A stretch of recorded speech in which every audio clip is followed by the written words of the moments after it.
talk about 5 red flags in bed. At paano mo to i-manage kung sakaling nandito ka sa ganitong situation. Sa isang relasyon, we aim to promote healthy and supportive relationship para maramdaman natin na tayo ay safe and fulfilled doon sa relasyon. Pero hindi lang po yun doon nagtatapos. Very important na ma-include din natin ang samahan natin sa loob ng bedroom. Paano mo malalaman kung nasa red flag ka pagdating sa loob ng kama? Number 1 dyan, body shaming behavior. Kung nakaka-experience ka sa partner mo na madalas niyang pinupuna yung mga pangit sa katawan mo, like, ang dami mong stretch mark, ang laki naman ng tiyan mo, ang taba mo, ang dami mo ng cellulite, laglag yung breast mo or ang liit ng breast mo. Yan yung mga body shaming behavior na dapat hindi nararanasan ng partner mo o hindi mo nararanasan. Sino man sa inyong dalawa yung nag-judge or nagbigay ng opinion tungkol sa katawan nyo at hindi maganda ito, body shaming po ang tawag dyan. Mararamdaman nung partner mo na less accepted siya doon sa relasyon nyo. Of course, ikaw na nakakaranas ng body shaming, magdi-decrease yung enjoyment mo pagdating sa sex. Mahihiya ka nang ipakita sa kanya yung katawan mo. All bodies are unique and beautiful. May kanya-kanya tayong preference. Magkakaiba ang breast ng babae, magkakaiba ang labia ng babae. So lahat yan, hindi naman pare-pareho. So, paano mo i-manage to? Sit down and talk to your partner. Kinakailangan mai-communicate mo na hindi ka komportable sa sinasabi niya. Pero kung sinabi mo na sa kanya, tapos hindi pa rin siya nag-a-adjust, there is no excuse. All bodies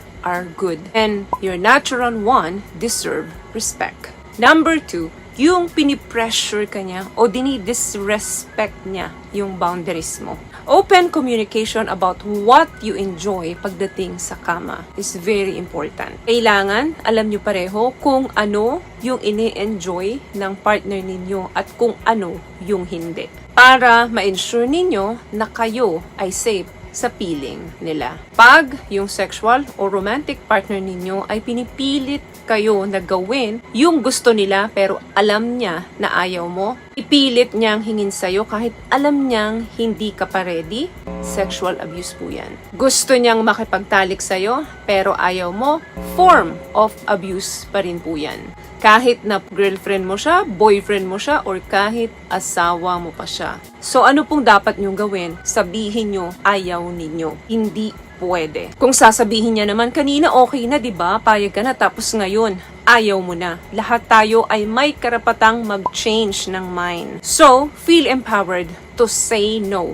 What I love about this product, itong No More Dark Secret ng K-Skin, bukod sa may advanced whitening na siya na kung saan pwede niyang matulungan na pumuti yung mga singit-singit mo, moisturizing, meron siyang anti-irritation, antibacterial, maintain healthy pH level. Hindi lang pambabae, meron din po tayong pang-lalaki. Their thing, gustong-gusto nilang nakaka-receive pero ayaw nilang nagbibigay. Receiving and giving pleasure sa partner natin is very important. Hindi lang yan pwedeng give ng give, hindi rin yan pwedeng receive ka lang ng receive. All partners deserve to feel satisfied. Kung ayaw mong pagtrabahuan yung pleasure para sa partner mo, huwag ka rin hihingi sa partner mo para i-pleasure ka niya. Ganun lang kasimple yun. Other thing, kulang na nga siya sa edukasyon about sex pero nire-refuse niya pa na matuto siya. Sinabi mo nang ayaw mong mabuntis gusto mong pagkondomin siya, pero ayaw niya dahil hindi siya komportable dito, hindi ito masarap para sa kanya, or kaya naman pinagkukondo mo yung partner mo dahil hindi ka sigurado na ikaw lang ba talaga yung nakakatalit niya, so nag-iingat ka na baka mahawak ka ng mga STI, pero nire-refuse niya na gumamit nito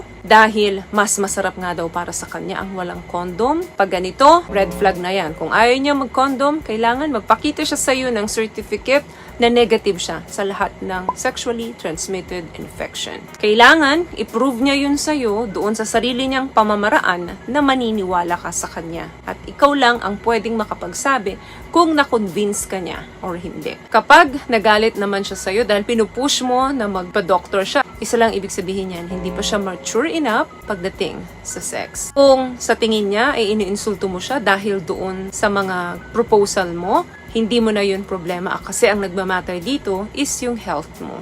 Last one, sinasabi niya sa'yo na mas magaling siya or meaning hindi ka magaling sa paningin niya. Yung mga ganitong comment, itinatapon niya sa'yo na parang pabiro lang. Pero wag ka, ginawa niya yun sa'yo intentionally para i-criticize ka. Yung mga ganitong sentiment niya sa'yo is a sign na hindi ito pagsusupport or helping to make you feel good. Ang approach sa pag-express ng tamang feedback ay mag-uumpisa sa positibong pananalita and include helpful suggestion sa'yo. Hindi po pwedeng dinidegrade ka niya para lang maiparamdam niya sa'yo na hindi ka magaling. Red flag na yan pagdating sa kama. Anong gagawin mo? Don't try anything. Wala kang kailangan i-improve para sa kanya. Hindi ka niya servant or utusan. Kung gusto niyang mabago ka, dapat positive way ang atake niya sa'yo at makapagbigay sa'yo ng mga magagandang suggestion para ma-improve mo pa yung pakikipag-intimate sa kanya. So, yun lamang ang video natin for today. I hope nakapagbigay po ako ng tips sa inyo at kung nagustuhan niyo po ang ating video, please give it a thumbs up, comment down below and also share this video na rin po sa mga kaibigan na sa tingin nyo matutulungan ng video natin.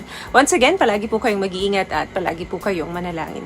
Thank you guys for watching and see you in our next one. Always love yourself and be a blessing. Bye!